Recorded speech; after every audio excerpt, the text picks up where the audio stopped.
என்ற படித்ததில் பிடித்தது. வாருங்கள் ஐயா, இணைப்பில் இருக்கின்றீர்கள். வணக்கம். தமிழே அமுதே வருவாய் நிறைவாய் தருவாய். உலகெங்கும் உள்ள தமிழ் உறவுகளுக்கும் ஜெர்மனி தமிழறிவு வானொலிக்கும் நேயர்களுக்கும் திரு நைனை விஜயன் அவர்களுக்கும் திருமதி சசிகலா நைனை விஜயன் அவர்களுக்கும் என் வணக்கம். வணக்கம். பன்முக கவிதை எனும் தலைப்பில் என் பதிவை வழங்குகிறேன்.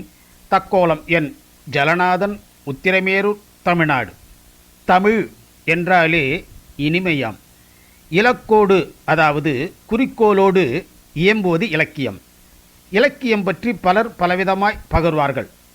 இயல், இசை, நாடகம் என முத்தமிழிலும் இலக்கியம் மிளிர்கிறது.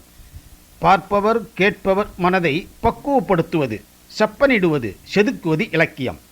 இயல், இசை, நாடகம் முத்தமிழாய் இருந்தாலும் இசைதான் இயற்றமிழிலும் நாடகத் தமிழிலும் அதிகமாய் உள்ளது.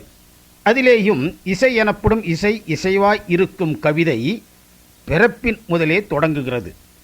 ஆராரோ ஆரீரரோ ஆராரோ ஆரீரரோ என்று தாலாட்டாய், கைவீசம்மா கைவீசு, கடைக்கு போகலாம் கைவீசு என கைக்கு பயிற்சியாய், சாய்ந்தாடம்மா சாய்ந்தாடு, சாயங்கிளியே சாய்ந்தாடு என இடுப்புக்கு பயிற்சியாய், நிலா நிலா ஓடிவா நில்லாமல் ஓடிவா என சோறு ஊட்டுபவையாய், இறந்த பிறகும் ஒப்பாரி பாடலாய் இருந்து வருகிறது. எழுத படிக்க தெரியாத மக்களின் ஊடே நாட்டுப்புற பாடலாய் திகழ்கிறது. பண்டை காலத்தில் பேசும் தமிழே கவிதை தமிழாய் இருந்தது. உதாரணமாக, யான் அல்லங்காடி செல்லுங்காலை அவன் வாரா நின்றான் என்பாள். அதாவது யான் என்றால் நான், அல்லங்காடி என்றால் மாலை நேர கடை.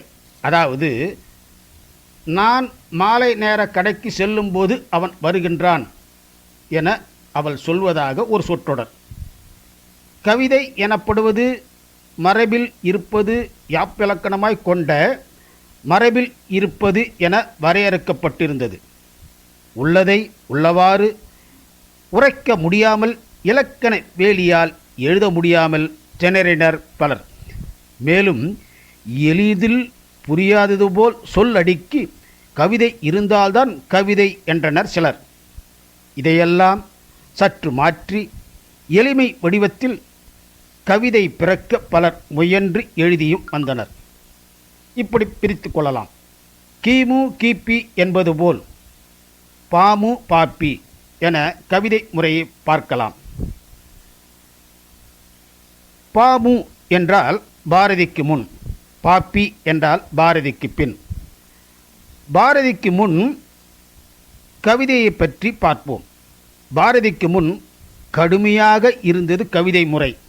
ஆனால் பாரதிக்கு பின் சற்று மாற்றம் பெற்று மிக எளிமையாக எல்லோரும் புரிந்து கொள்ளும்படி சொற்கள் மட்டும் வலிமையாக கேட்போர் மனதில் பதிபவையாக புதுக்கவிதை, ஐக்கு கவிதை, இப்படி பல பரிமாணங்களை கவிதை வடிவம் கொண்டு திகழ்ந்தது.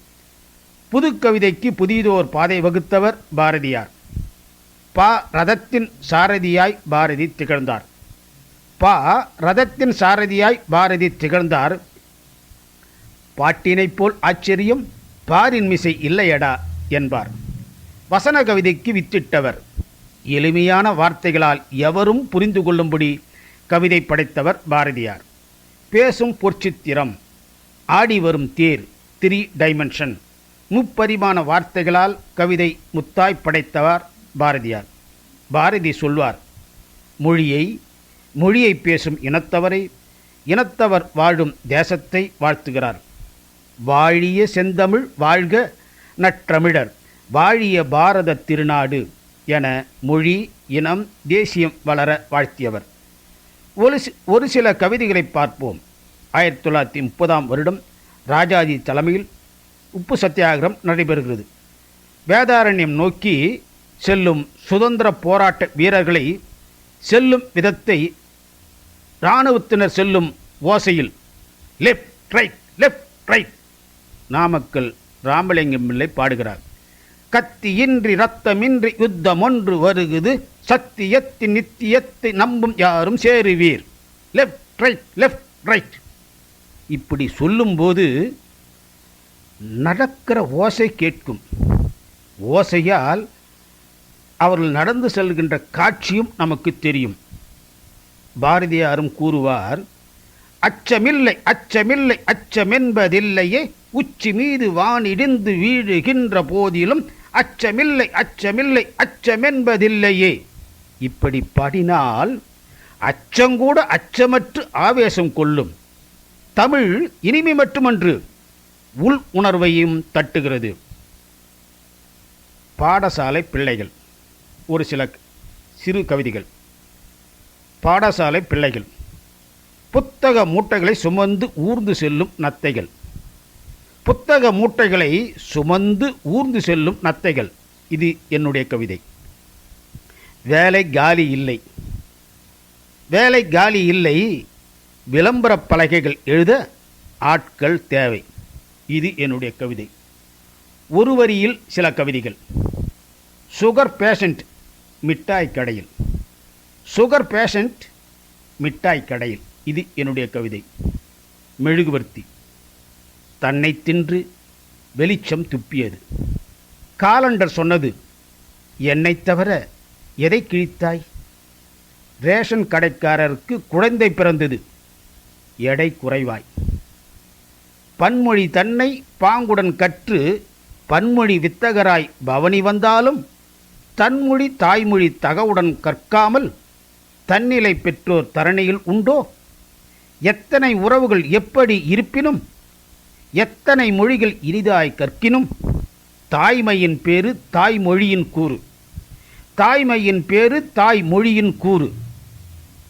அதுதான் தன்னிகரற்றே தன்னில் எங்கும் பரிமளமாய் மணக்கும் துலங்கும். கவித்துவமான கவிதைகள் புவியில் என்றும் உயிர் வாழும். இது என்னுடைய கவிதை. வாய்ப்பளித்த ஜெர்மனி தமிழறி வானொலிக்கு நன்றி, வணக்கம். தக்கோலம் என் ஜலநாதன், உத்திரமேரூர், தமிழ்நாடு, சங்கத்தமிழ் இலக்கிய பூங்கா.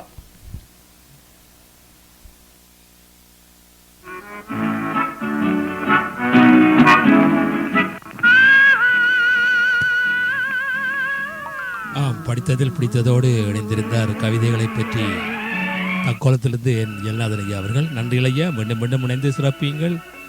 நன்றி, வணக்கம்.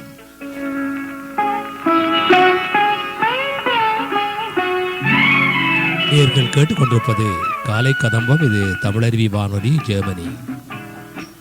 ஒரு இனிய பாடலை தொடர்ந்து